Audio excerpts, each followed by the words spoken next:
নমস্কার বন্ধুরা, তনুশ্রী রান্নাঘরে সবাইকে স্বাগত। আজকের রেসিপি পনির পাসিন্দা। তো রেসিপিটা পারফেক্ট বানানোর জন্য ভিডিওটা কিন্তু অবশ্যই প্রথম থেকে শেষ পর্যন্ত দেখতে হবে। তো এখানে পনির পাসিন্দা বানানোর জন্য আমি পনিরটা কাট করে নিয়েছি। আপনারা এর থেকে ছোট সাইজেরও কেটে নিতে পারেন। আমি এইভাবে লম্বা একটু বড় সাইজের কেটে নিয়েছি। আর এখানে নিয়েছি আদা, কাঁচা লঙ্কা আর পুদিনার একটা পেস্ট বানিয়ে নেব।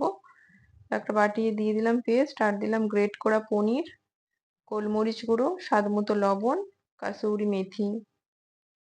সমস্ত উপকরণগুলো এবার ভালো করে মিশিয়ে নেব। মেশানো হয়ে গেছে।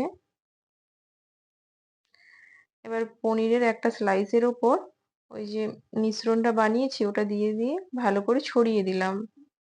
উপর থেকে আরো একটা পনিরের স্লাইস দিয়ে দিলাম। দেখুন সবগুলো আমার বানানো হয়ে গেছে। এদিকে একটা ব্যাটার বানিয়ে নেব। দিলাম 2 চামচ ময়দা, 1 চামচ কর্নফ্লাওয়ার, স্বাদ মতো লবণ, আর দিলাম সামান্য বেকিং পাউডার। অল্প অল্প জল দিয়ে একটা মিশ্রণ বানিয়ে নেব। আর মিশ্রণটাকে কিন্তু খুব ভালোভাবে ফেটাতে হবে।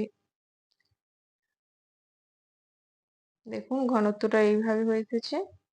এবার একটা পনিরের স্লাইস নিয়ে ভালো করে কোট করে গরম তেলের মধ্যে কিন্তু ভেজে নিতে হবে। গ্যাসের ফ্লেমটা কিন্তু মিডিয়াম টু লোতেই থাকবে। একটা সাইড ভাজা হয়ে গেলে অপর সাইড উল্টে দিতে হবে। দেখুন খুব ভালোভাবে ভাজা হয়ে গেছে। এটা ভালো লাগলে লাইক, কমেন্ট, শেয়ার। তো দেখা হবে পরবর্তী কোনো ভিডিওর সাথে।